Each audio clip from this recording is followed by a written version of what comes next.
നമസ്കാരം, ഞാൻ ഡോക്ടർ തസ്ലീന. നമ്മളിന്ന് സംസാരിക്കാൻ പോകുന്നത് പരോനൈക്യ എന്നൊരവസ്ഥയെക്കുറിച്ചാണ്. ആഘാതം, പ്രകോപനം അല്ലെങ്കിൽ അണുബാധ എന്നിവയുടെ ഫലമായി ഉണ്ടാകുന്ന നഖത്തിന് ചുറ്റുമുണ്ടാകുന്ന വീക്കമാണ് പരോനൈക്യ. ഇത് നഖങ്ങളെയോ കാൽവിരലുകളെയോ ബാധിച്ചേക്കാം. നഖത്തിൻ്റെ പുറംതൊലിയിലും മടക്കിലുമുള്ള കേടായ ചർമ്മത്തിൽ ബാക്ടീരിയകൾ പ്രവേശിക്കുമ്പോൾ പരോനൈക്യ ഉണ്ടാവാം. ഇത് അണുബാധയ്ക്ക് കാരണമാകുന്നു.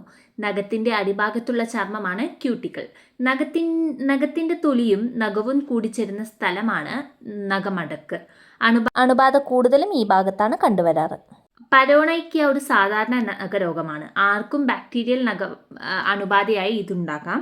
എന്നാൽ ഇത് സാധാരണയായി കാണപ്പെടുന്നത് പ്രകോപിക്കുന്ന വസ്തുക്കളുമായി കൂടുതലായിട്ട് സമ്പർക്കം പുലർത്തുന്നത്, അതായത് കൂടുതൽ ഡിറ്റർജൻറ്റുകളും മറ്റ് രാസവസ്തുക്കളും ചർമ്മത്തെ പ്രകോപിക്കുകയും നഖ അണുബാധയിലേക്ക് നയിക്കുകയും ചെയ്യും. രാസവസ്തുക്കളുമായി ജോലി ചെയ്യുന്നവരും സംരക്ഷണ കയ്യുറകൾ ധരിക്കാത്തതുമായ ആളുകളിലാണ് ഇത് കൂടുതലായി കണ്ടുവരുന്നത്. നഖം കടിക്കുന്ന ശീലമുള്ളവരിൽ, നഖത്തിൻ്റെ ചർമ്മത്തിൽ ചെറിയ വിള്ളലുകൾ ഉണ്ടാക്കുകയൊക്കെ ചെയ്യുന്നവരിൽ ഈ ചെറിയ മുറിവുകളിലൂടെ ബാക്ടീരിയകൾ ചർമ്മത്തിൽ പ്രവേശിച്ച് പരോനൈക്യ ഉണ്ടാകാം. ചില ചർമ്മരോഗങ്ങളുടെ ഫലമായിട്ടും ഉണ്ടാകാം. മറ്റു ചർമ്മരോഗങ്ങൾ ഉള്ള ആളുകൾക്ക് നഖ അണുബാധ ഉണ്ടാകാനുള്ള സാധ്യത കൂടുതലാണ്. കൂടുതലായിട്ട് ഡിഷ് വാഷ് ചെയ്യുന്നവർ, അല്ലെങ്കിൽ ഒരുപാട് നേരം പാത്രം കഴുകി ഒരുപാട് നേരം കൈ നനയ്ക്കുന്നവരിലും ഇത് കണ്ടുവരാറുണ്ട്.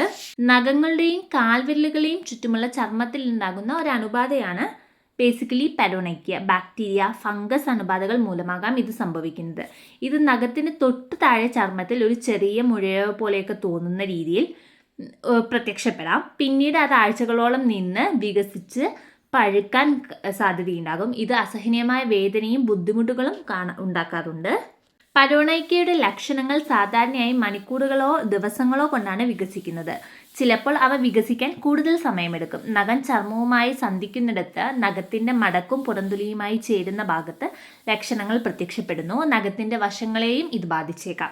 പരോനൈക്യയുടെ ലക്ഷണങ്ങൾ നഖത്തിനു ചുറ്റും വേദന, വീക്കം, മൃദുത്വം എന്നിവയും ചുവന്നതും സ്പർശനത്തിന് ചൂടുള്ളതുമായ ചർമ്മം, ചർമ്മത്തിനടിയിൽ പഴുപ്പ് അടിഞ്ഞുകൂടുന്നു, വെള്ള മുതൽ മഞ്ഞ വരെ നിറത്തിലുള്ള പഴുപ്പ് നിറഞ്ഞ ഒരു കുരു രൂപപ്പെട്ടേക്കാം.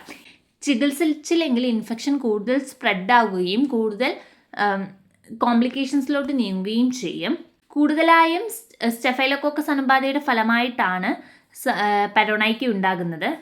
സ്റ്റെഫൈലോകോക്കസ് ഓറിയസ് ബാക്ടീരിയയാണ് പ്രധാന കാരണം. സ്ട്രെപ്റ്റോകോക്കസ് പയോജൻസ് പോലുള്ളവയും ഇടയ്ക്ക് കാരണമാകാറുണ്ട്. അണുബാധകൾ ചർമ്മത്തിൽ പ്രവേശിക്കുന്നത് ഇനി പറയുന്ന കാരണങ്ങളിലൂടെയാണ്. മുറിവുകൾ, പൊട്ടിയ ചർമ്മം അല്ലെങ്കിൽ നഖങ്ങൾ എന്നിവയുടെ വളർത്തിയ നഖങ്ങൾ ഇത് മിക്കപ്പോഴും കാരണമാകാറുണ്ട്. വെള്ളം അല്ലെങ്കിൽ രാസവസ്തുക്കൾ മൂലമുണ്ടാകുന്ന പ്രകോപനം, നഖത്തിൻ്റെ അടിഭാഗത്തോ ക്യൂട്ടിക്കിൾ ഭാഗത്തോ ഉണ്ടാകുന്ന ആഘാതം, അപകടങ്ങൾ, നഖം കടിക്കൽ അല്ലെങ്കിൽ ഇടയ്ക്കിടെ മാനിക്യൂർ അല്ലെങ്കിൽ പെഡിക്യൂർ എന്നിവയിൽ നിന്നുണ്ടാകുന്ന ആഘാതം. ചില മരുന്നുകളും പരോനൈക്യയ്ക്ക് കാരണമാകും. റെറ്റിനോയിഡുകൾ, ക്യാൻസർ വിരുദ്ധ മരുന്നുകൾ, HIV മരുന്നുകൾ, ചില ആൻറ്റിബയോട്ടിക്കുകൾ എന്നിവയും ഈ മരുന്നുകളിൽ ചിലതാണ്. അക്യൂട്ട് പരോനൈക്യയുടെ ലക്ഷണങ്ങൾ മണിക്കൂറുകൾ അല്ലെങ്കിൽ ഏതാനും ദിവസങ്ങൾക്കുള്ളിൽ പ്രത്യക്ഷപ്പെടും. അണുബാധ നഖത്തിൻ്റെ മടക്കുകളിൽ മാത്രമേ കാണപ്പെടുന്നുള്ളൂ. വിരലിലോ കാൽവിരലിലോ കൂടുതൽ ആഴത്തിൽ വ്യാപിക്കുന്നില്ല. ചികിത്സയിലൂടെ ലക്ഷണങ്ങൾ ഇല്ലാതാക്കുകയും 6 ആഴ്ചയിൽ താഴെ നീണ്ടു നിൽക്കുകയും ചെയ്യും.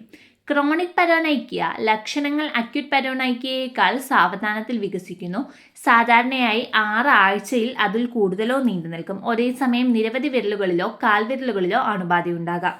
ബാക്ടീരിയ അണുബാധയ്ക്കൊപ്പം ഒരു നഖ ഫംഗസ്, കാൻഡിഡ എന്ന ഒരു തരം ഫംഗസിൽ നിന്നും ഉണ്ടാകാറുണ്ട്. കാൽവിരലിലെ നഖങ്ങളിൽ ഫംഗസ് അണുബാധയ്ക്ക് കാരണമാകുന്ന നിരവധി തരം ഫംഗസുകളിൽ ഒന്നാണ് കാൻഡിഡ. പരോനൈക്യയ്ക്ക് ഫലപ്രദമായ ഹോമിയോപ്പതി മരുന്നുകൾ ലഭ്യമാണ്. നേരത്തെ തന്നെ മരുന്നുകൾ എടുത്തു കഴിഞ്ഞാൽ ഇടയ്ക്കിടയ്ക്ക് ഉണ്ടാകുന്ന പരോനൈക്യ നിങ്ങൾക്ക് ഒരു പരിധിവരെ കൺട്രോൾ ചെയ്യാൻ പറ്റുന്നു. ഫലപ്രദമായ ഹോമിയോപ്പതി മരുന്നുകൾക്ക് നിങ്ങളുടെ ഏറ്റവും അടുത്തുള്ള ഒരു ഹോമിയോ ഡോക്ടറെ സമീപിക്കുക.